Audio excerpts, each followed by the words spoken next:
Todos tienen una idea. Todos tienen un sueño que los desvela. Todos tienen un proyecto dando vuelta en la cabeza. Pero muy pocos son los que se atreven a emprender y hacer que las cosas pasen. Pon esa idea en acción. Concreta ese sueño dormido. Saca ese proyecto a la luz. Porque en nuestra universidad encontrarás las respuestas para mejorar la vida de las personas.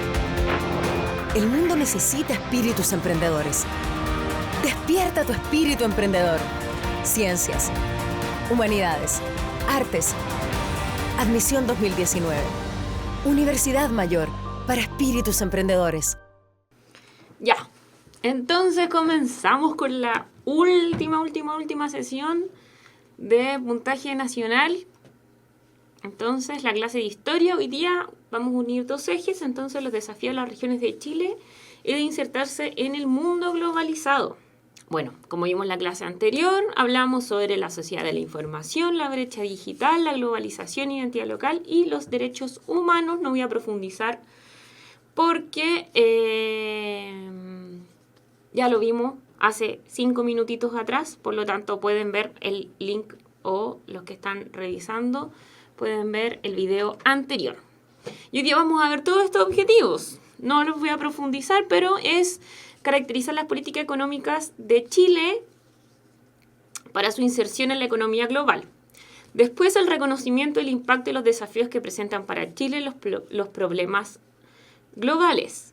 Luego, las amenazas como la pandemia, la pobreza y la discriminación.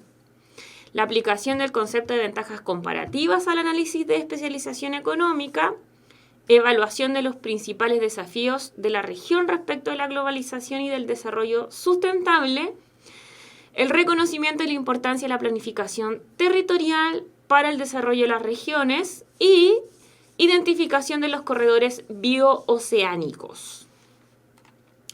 Por lo tanto, vamos a partir sobre el contexto económico, que nuevamente lo vamos a ir repitiendo, sobre este cambio de modelo económico que nace a partir del 73, ¿no es cierto?, del control que existe sobre el Estado, y se instaura entonces el sistema neoliberal basado también en los acuerdos comerciales. Y a partir de esto va a nacer un concepto súper importante que tenemos que manejarlo sí o sí, de memoria, entenderlo, comprenderlo, darle vueltas una y otra vez, que es el concepto de ventajas comparativas. Y tal como se menciona ahí, la ventaja comparativa es la capacidad de una persona, empresa o país, que en general nosotros lo vamos a utilizar ahora como país, para producir un bien utilizando relativamente menos recursos que otro. Es uno de los fundamentos básicos del comercio entre los países, asumiendo como decisivos los costes relativos de producción y no los absolutos. En otras palabras, los países producen bienes que les supone un coste relativo más bien bajo respecto del resto del mundo. ¿Qué significa esto? En palabras simples, que si a mí, por ejemplo, yo tengo la manzana y la pera. Si para Chile es más barato producir manzana que pera, yo no produzco manzana y pera. Yo produzco solo manzana y le compro a otro país pera. ¿Ya? Por lo tanto, yo me especializo en un producto y yo digo, bueno, mi ventaja comparativa es la manzana porque acá se dan más manzanas, pero probablemente en Argentina se da más pera y por lo tanto lo que hacemos es intercambiar en función de las ventajas comparativas de ambos países. Otro elemento fundamental con este contexto económico dice relación con los acuerdos bilaterales que se traducen en la reducción de los distintos aranceles entre estos países, en una continuidad y estabilidad de las distintas importaciones y exportaciones y que nacen estos acuerdos a partir de las ventajas comparativas, ¿ya? En este sentido, el Estado va a tener solo un rol subsidiario. No va a ser entonces este estado de bienestar que antes habíamos pasado en historia, sino que más bien este estado de menor control, porque van a ser los acuerdos comerciales, los intercambios económicos que van a primar en este en estas sociedades, ¿ya? Y por lo tanto, el contexto económico de Chile dice relación con la firma de acuerdos y tratados internacionales. Y tenemos distintos tipos. Primero tenemos el Acuerdo de Alcance Parcial o AAP, donde se libera parcialmente el comercio de productos acotados a un listado acordado entre los países. Acuerdos de complementación económica, que son países de Latinoamérica que deciden abrir recíprocamente sus mercados de mercancías. Los acuerdos de asociación económica, que no se limita a temas comerciales, pueden existir otros como derechos humanos, medio ambiente, etc. Los tratados de libre comercio, que son uno de los más importantes, que es la libre circulación de productos entre los países, creando una zona libre de comercio para productos, servicios y capitales. Y los acuerdos de libre comercio, donde se establecen zonas, entonces, de libre comercio, finalmente. Y en todos los presidentes desde la década del 90 prácticamente han firmado distintos acuerdos y distintos tratados en función de estar acorde con estas políticas de globalización neoliberal que se viven en términos económicos. Algunos de los acuerdos más importantes que ha firmado Chile, bueno, uno de esos es el Tratado de Libre Comercio con China, que es una primera potencia exportadora y segunda de importaciones. El Tratado de Libre Comercio con Estados Unidos, que es una economía más importante del mundo, y el acuerdo con la Unión Europea, que corresponde a 27 naciones y tiene un mercado de más de 500 millones de personas, que son algunos de los acuerdos más importantes para nuestro país. Entonces, algunas de las características de este contexto económico tiene que ver con el crecimiento que ha tenido nuestro país y por eso también mucho se ha hablado de la capacidad económica, de lo importante que se ha vuelto Chile en relación a toda Latinoamérica en función de esto, pero va a tener consecuencias también importantes, como por ejemplo las dependencias que sigue teniendo los países, y en este caso también Chile, a partir de las dependencias de las crisis extranjeras. Y cómo esto va a estar sumamente interconectado porque hablamos de una economía global, por lo tanto, si hay un país en el que está en crisis, repercute directamente o indirectamente a nuestro país o a los distintos países. Sobre todo a países que en general exportan materia prima, porque se reduce esa exportación y por lo tanto hay menos circulación. Entonces, uno de los ejemplos es la crisis asiática del 98 y la crisis subprime del 2008, que es la burbuja inmobiliaria. Entonces, eso es súper importante tenerlo claro, que tiene que ver con los beneficios que trae estos aspectos económicos, pero también las dependencias que se generan. Y nosotros, a lo largo de toda la historia de Chile, hemos aprendido sobre las dependencias, o más bien, más que decir que hemos aprendido, hemos vivido distintas crisis y nosotros sabemos que una de las más relevantes tiene que ver con la crisis que se genera a partir de la caída de la bolsa de Wall Street, ¿sí? En el año 29. Después en el 82, después en el 98 y así. Y nosotros, como país, vamos a tener diferentes ventajas comparativas y exportaciones chilenas. Las principales son el cobre, los salmones, la industria vitivinícola, las carnes, el sector frutícola y la celulosa y la madera. Entonces es súper importante que ustedes aprendan estos principales productos. Hay algunos productos evidentemente que se dividen por zonas del país, algunos sectores zona central, como la industria vitivinícola, hay algunos en el norte chico, o por ejemplo tenemos en la zona sur el sector frutícola, con los berries han sido una gran novedad o han tenido un crecimiento importante en torno a la exportación. Me preguntan, ¿industria vitivinícola? Sí, se refiere al vino, principalmente. Se refiere al vino. Y tenemos la producción de celulosa y madera, el cobre y lo ganadero, ¿ok? Pero, nuevamente, nosotros importamos productos intermedios, ¿sí? Que son productos que tienen que ver con... nosotros habíamos hablado, acuérdense, del sector primario, secundario y terciario. Entonces, importamos productos que tienen que ver con el sector secundario y con el sector terciario. Entonces, bienes de consumo y también combustible, que eso es súper importante.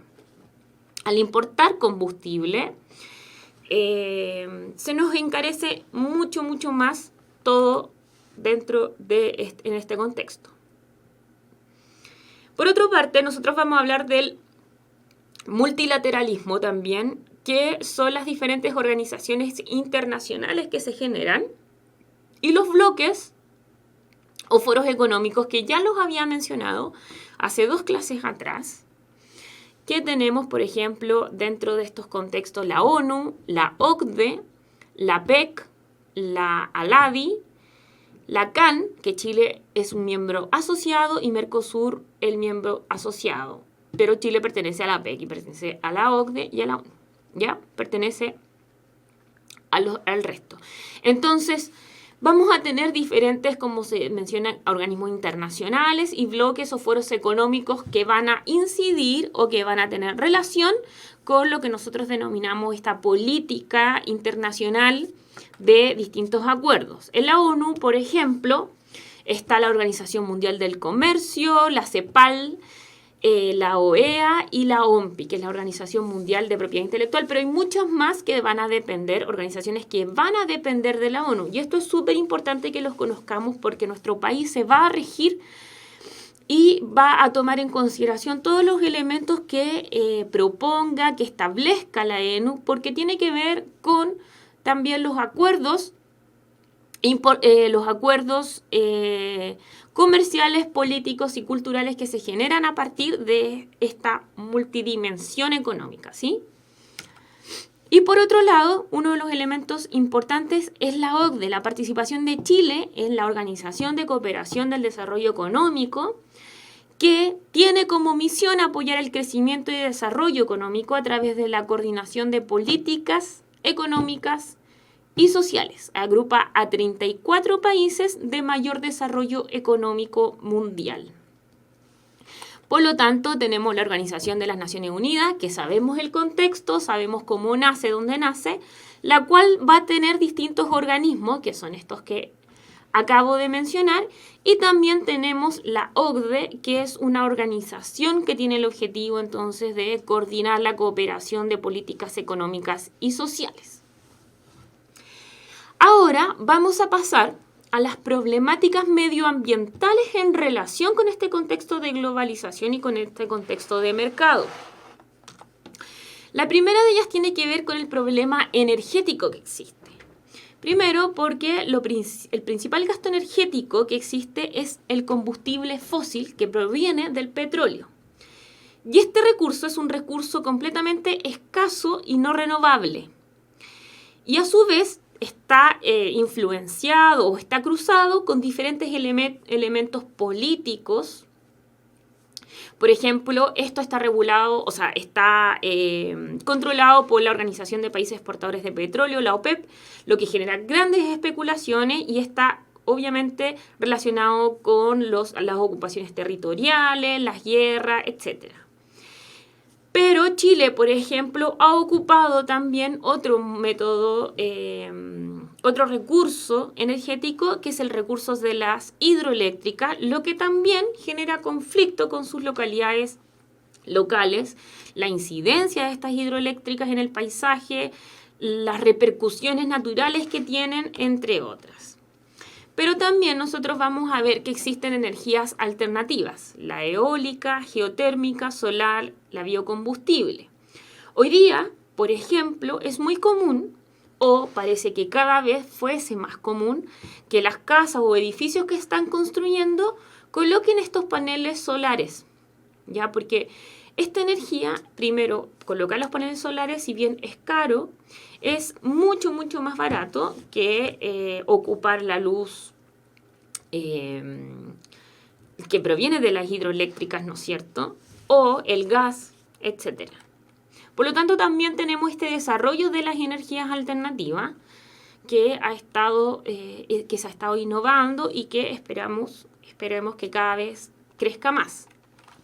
Entonces, a partir de estas problemáticas medioambientales, sobre todo que tienen que ver con la generación de los gases y cómo esto repercute en el cambio climático, imagínense, ayer en Santiago llovió y dejó la embarrada en la lluvia. Acá en Santiago llovió como por 1 minuto solamente. Entonces, esto tiene que ver también con los problemas medioambientales que se generan y cómo va a cambiar el clima, cómo está cambiando absolutamente. Y tenemos distintos protocolos, acuerdos para la reducción de estos problemas medioambientales. Antecedentes importantes: está el protocolo de Kioto, el protocolo de Madrid al Tratado del Antártico, Tratado Antártico, en el 97 el Acuerdo de Cooperación Ambiental entre Chile y Canadá, el 2001 el Convenio de Estocolmo sobre contaminantes orgánicos, y tenemos el 2016 el Acuerdo de París sobre la reducción de gases que producen el efecto invernadero. El problema que tienen estos acuerdos dice relación con quiénes firman estos acuerdos y cómo se ejecutan y se llevan a cabo, ¿ya? Por lo tanto, por ejemplo, Estados Unidos y su presidente habla de que no existe este cambio climático y por lo tanto no está en el Acuerdo de París.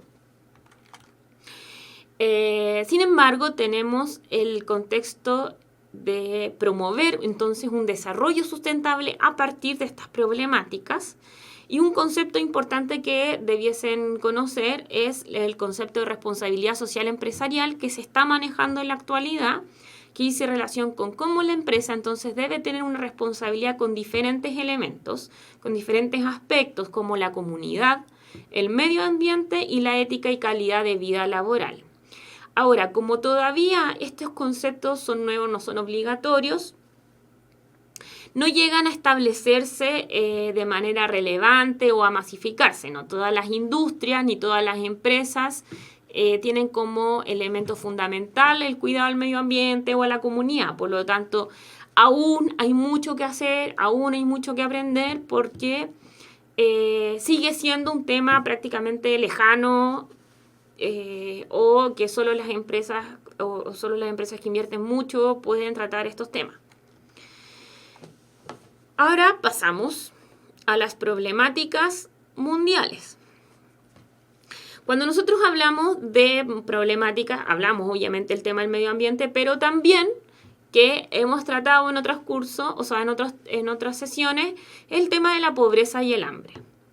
Y si bien la pobreza la podemos medir por ingresos, cuántos ingresos se incluyen en tal y tal, también nosotros vamos a medir con los temas que se relacionan directamente con las oportunidades que tienen diferentes personas y la integración social de distintas personas y de distintas familias. Nosotros vemos, por ejemplo, altos contrastes que existen en nuestro país, sobre todo las dos fotografías son fotografías de nuestro país, y si nosotros cruzamos de una comuna a otra, vemos estas grandes desigualdades que tienen que ver con la pobreza también y con el hambre.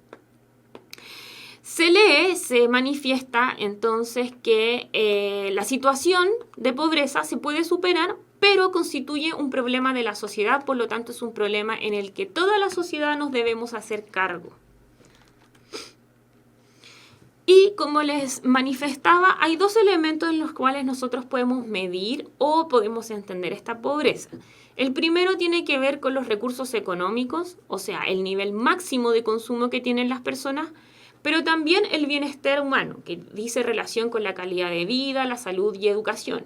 Y en este caso, en Chile, está completamente relacionado esto. Tenemos distintas mediciones también que hablan sobre la pobreza. Por ejemplo, en el ámbito internacional está el Banco Mundial, que va a medir a partir solamente de cuánto ganan las personas, que en promedio establece que las personas que ganan menos de $1 al día se encuentran en la línea de la pobreza, que el dólar está aproximadamente a 647 pesos. Pero también tenemos, por ejemplo, la medición del PNUD, que es el Índice de Desarrollo Humano, que considera otros aspectos como la esperanza de vida, la educación y también los ingresos, evidentemente.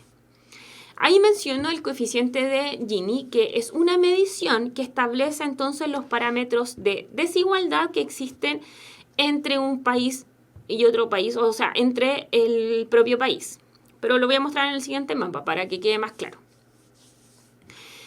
Y luego tenemos una encuesta nacional, que es la encuesta CACEN, que es una encuesta que mide entonces los ingresos y las condiciones de las familias, y una medición nacional y que año a año va cambiando respecto de los elementos que considera la encuesta CACEN, ya no solo los ingresos. Y acá está un mapa que yo les mencionaba sobre el coeficiente de Gini, donde el coeficiente de Gini, donde 0 es la completa igualdad, y luego ya hablamos de desigualdad, ¿sí? Imagínense que estos son niveles altos de desigualdad y estos son niveles más bajos de desigualdad, y acá está nuestro país, con un nivel altísimo de desigualdad. Pero, y como les mencionaba, Chile tiene un alto índice de desarrollo humano, pero el 10% más rico gana 26 veces más que el 10% más pobre. Y 2 millones de personas se encuentran en situación de pobreza. Por ejemplo, nosotros tenemos que el porcentaje de ingresos que acumula el 1% más rico de cada país, que si ustedes lo ven en países como desarrollados, que a nivel mundial se habla de países desarrollados, como Holanda, España o Australia, es súper poco, no llegan a ser 2 dígitos, pero en Chile es el 30.5%. Entonces todos los índices nos muestran que Chile tiene como desafío reducir la desigualdad. Otro de los problemas globales es el narcotráfico, que es el tráfico de drogas, que es un comercio ilícito mundial que incluye el cultivo, fabricación, la distribución y la venta de sustancias que están sujetas a leyes que prohíben las drogas. Por lo tanto, se habla incluso hoy día de narcoestados cuando nos referimos a algunos países, porque están controlados por la venta de sustancias, de este tipo de sustancias, ¿sí? Que constituye, por lo tanto, un problema relevante a nivel mundial. Y también tenemos estos problemas relevantes en las pandemias. Alguna de las pandemias es, por ejemplo, las gripes, las distintas gripes que existen. ¿Se acuerdan de la gripe H1N1, que también en un momento fue como una pandemia? Y uno de los más importantes es el SIDA, el VIH-SIDA, ¿ya? Y esto, a su vez, se consideran pandemias porque como vivimos en un mundo interconectado, con varios flujos de personas, más conexión y más se desencadenan estos procesos que se han entendido como pandemia. Y nosotros sabemos mucho de esto precisamente porque Chile ha tenido este último año un proceso de alto índice de gente que se ha contagiado por el SIDA. Y ha existido un incremento de los casos nuevos en América Latina desde el año 2016, como se muestra ahí, 2010-2016. En porcentaje, por ejemplo, Chile es uno de los más altos. Esta es la cantidad de personas infectadas, ¿no es cierto? O sea, de personas que tuvieron acceso a terapia antirretroviral, de personas que están viviendo con VIH y de personas que se infectaron con este virus. Recuerden que no es lo mismo el virus que el SIDA. De hecho, si bien no es una enfermedad, se trata como una enfermedad propiamente tal. En América Latina, 1,8 millones de personas viven con el virus y esto es en el año 2016. Imagínense, en el 2018 debió haber aumentado esto, dadas las nuevas cifras en las que Chile lamentablemente aparece como uno de los países de mayor crecimiento casi. Eso respecto a los problemas y desafíos de nivel mundial. Ahora vamos a pasar a los desafíos y a las regiones de Chile. Entonces, ¿cómo se establecen estos desafíos en el contexto mundial? Primero, hablamos que las regiones de Chile deben estar completamente conectadas para poder enfrentarse a este proceso de exportación e importación de productos. Cada una de estas regiones va a desarrollar una ventaja comparativa en especial.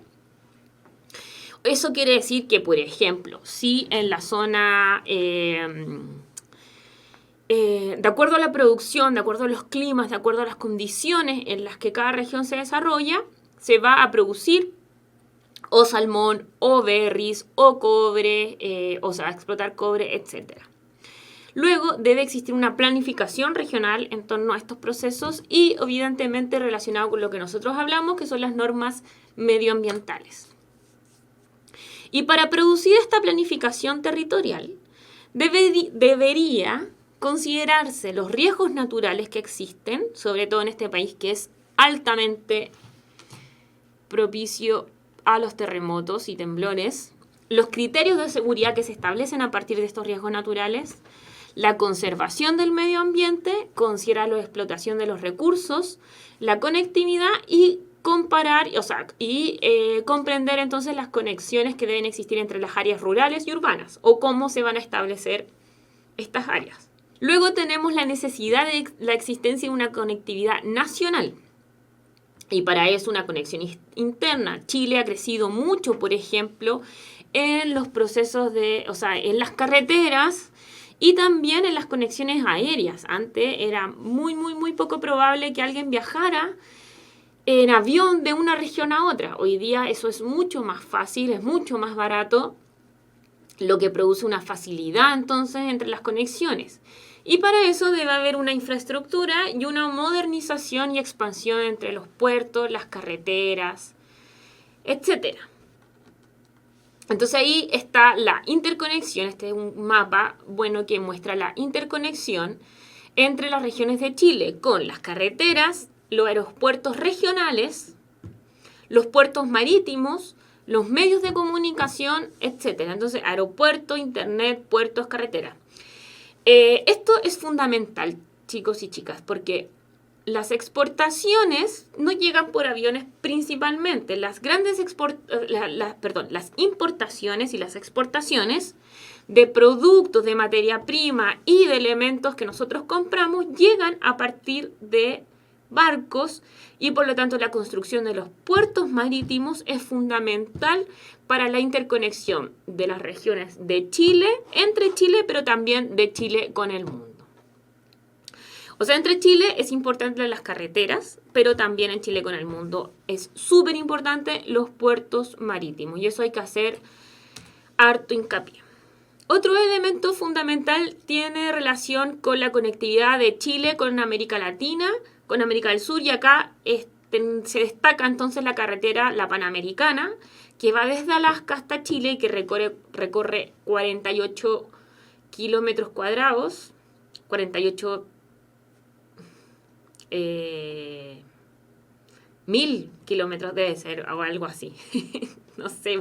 No me acuerdo muy bien si era 48 o millones o 1000. Y es conocida como la Ruta 5 Norte-Sur, que, ¿no es cierto?, que tiene un límite ahí en Chile con Perú y llega hasta Puerto Montt.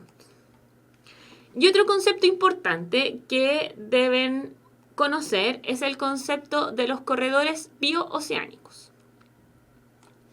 Los corredores biooceánicos son carreteras pavimentadas para conectar océanos y a su vez los países al interior que se encuentran a su paso. Entonces, acuérdense que nosotros hablábamos de que los puertos marítimos es fundamental. Entonces, si yo conecto dos puertos, sobre todo este puerto, el Mar Pacífico con el Atlántico, imagínense, me ahorro todo eso que va por ahí, o el paso por, el canal de Panamá que va por arriba. Entonces, a partir de esto se forma, por ejemplo, la Declaración de Paz del 2007 entre Chile, Brasil y Bolivia para construir este corredor biooceánico, que el corredor se extiende entre el puerto brasileño de Santos, que está acá, pasando por Santa Cruz, Cochabamba, por acá, Oruro, La Paz, Bolivia, para terminar en los puertos de Arica y también Iquique. Por lo tanto, estos corredores biooceánicos van a ser fundamentales para poder lograr todos los objetivos que hice en relación con la interconexión comercial entre los diferentes países. Y con esto vamos a pasar a los ejercicios. El primero de ellos dice: En Chile, alrededor del año 1975, el modelo económico se orientó hacia una inserción mundial que se basó en la especialización productiva de bienes y servicios, cuyo costo era relativamente menor respecto de los productos en otros países, gracias a la disponibilidad de ciertos recursos naturales. Al respecto, ¿con qué nombre se conoce esta característica de la economía? A. Costos de producción. B. Balanza comercial. C. Escasez relativa. D. Ventajas comparativas. E. Costos de oportunidades. Y la respuesta correcta, por lo tanto, evidentemente que es la D, ¿no es cierto? Las ventajas comparativas, que dice relación con que si yo produzco algo tengo un menor costo en comparación con otros países, con otras regiones, etc. Seguimos. La economía chilena, debido a su carácter exportador de materias primas, presenta vaivenes ligados al comportamiento de los mercados internacionales, suscitándose crisis económicas cada cierto tiempo. En este contexto, dos veces en este contexto, ¿cuál es una de las principales características de estas crisis? A. El aumento del Producto Interno Bruto, el aumento del desempleo, el incremento de la oferta, una balanza comercial positiva, un aumento de los salarios nominales. Y la respuesta correcta, tal como lo mencionan, evidentemente es el desempleo a causa de que se comienzan a cerrar. Entonces, generalmente las exportaciones que tiene el país se para la producción y por lo tanto hay un aumento del desempleo. Pasamos a la pregunta desafío, que dice, comillas, el punto de partida es el reconocimiento del nuevo paradigma del desarrollo que está en curso, basado en la globalización, las nuevas tecnologías de la información, la producción flexible y la necesidad de una competitividad sistémica. Chile ha realizado un gran esfuerzo de inserción internacional, de apertura comercial y financiera, pero se trata de una apertura que sea basada fundamentalmente en la explotación y procesamiento de recursos naturales, tanto las tradicionales de la minería como los nuevos sectores provenientes del complejo forestal madero, acuicultura y agroindustria. Óscar Muñoz Gomá, Globalización y Desarrollo Exportador Chileno, el rol de los clústeres de recursos naturales, 2008. A partir del contexto que describe el párrafo anterior, es correcto señalar que los efectos territoriales de la política de comercio exterior chilena durante las últimas 3 décadas se ha caracterizado por A. La intensificación comercial exclusiva con los países del Cono Sur. B. La especialización regional de las actividades económicas. C. El decrecimiento de las exportaciones de recursos naturales tradicionales. D. La notoria tercerización de las economías del conjunto de las regiones. E. La elaboración de productos manufacturados exportables en las personas extremas. Por lo tanto, la respuesta correcta es B. La especialización regional de las actividades económicas. Aquí está mencionando entonces que Chile ha realizado un gran esfuerzo de inserción internacional. Recuerden que esto también se relaciona con lo que habíamos mencionado respecto de las ventajas comparativas. Entonces, un gran esfuerzo de inserción internacional, de apertura comercial, pero de una apertura fundamentalmente en la explotación de los recursos naturales. La minería, que es en el norte principalmente, y como lo forestal, la acuicultura y la agroindustria. ¿Ya?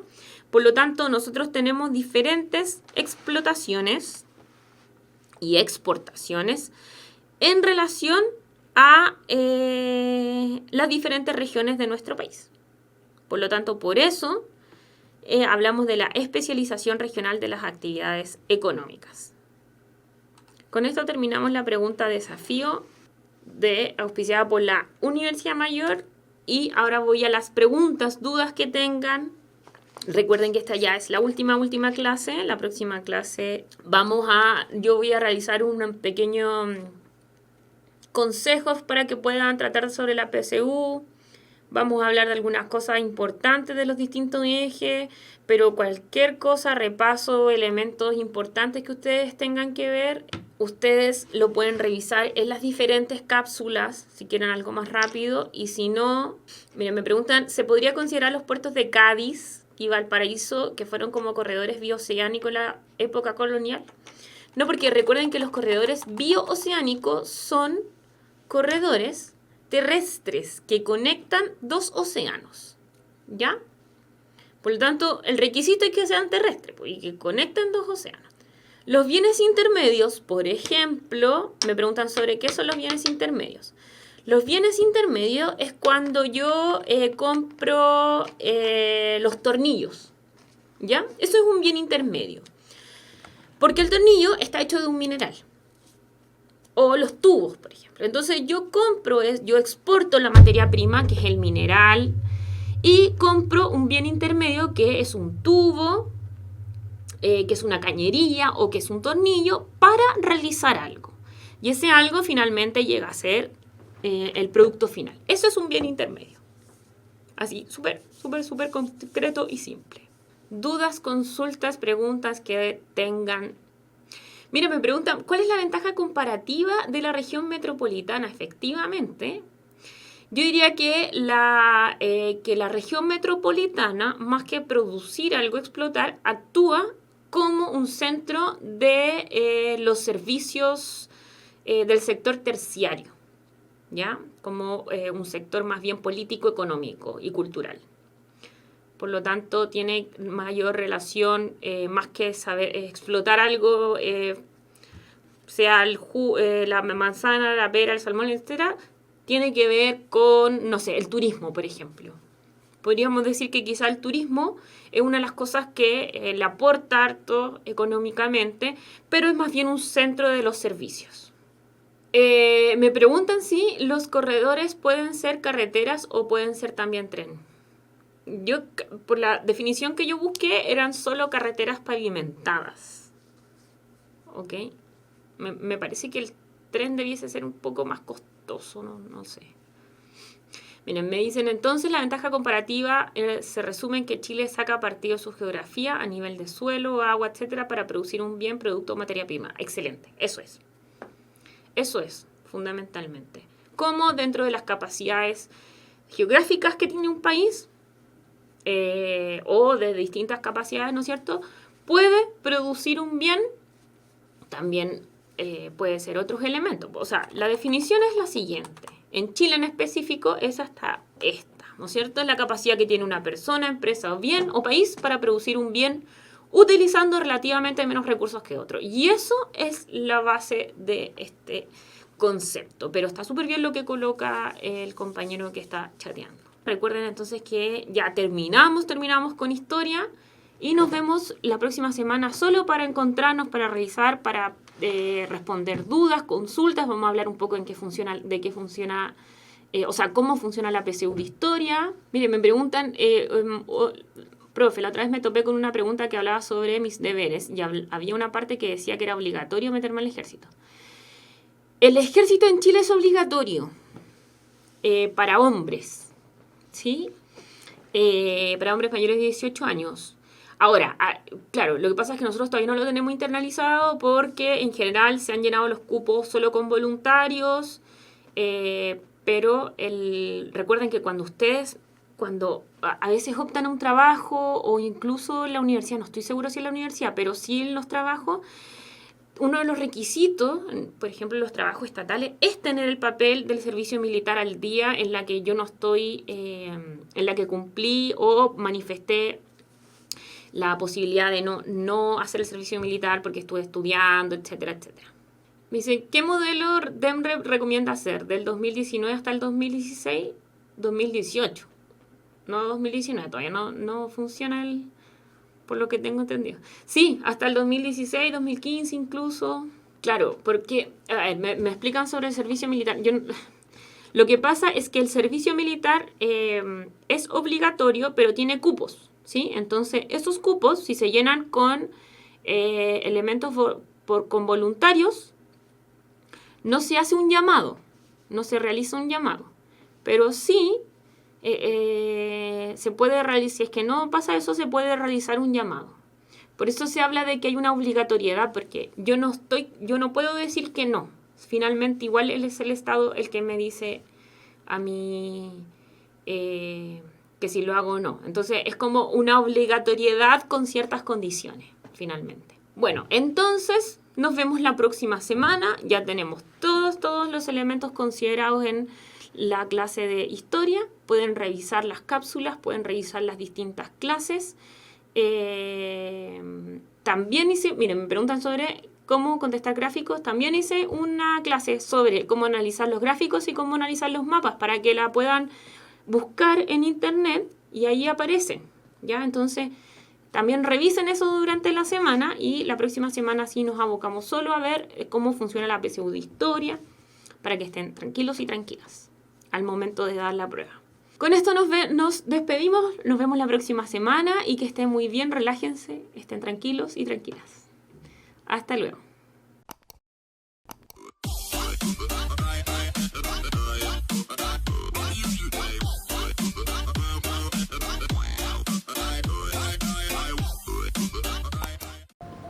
Todos tienen una idea, todos tienen un sueño que los desvela, todos tienen un proyecto dando vuelta en la cabeza, pero muy pocos son los que se atreven a emprender y hacer que las cosas pasen.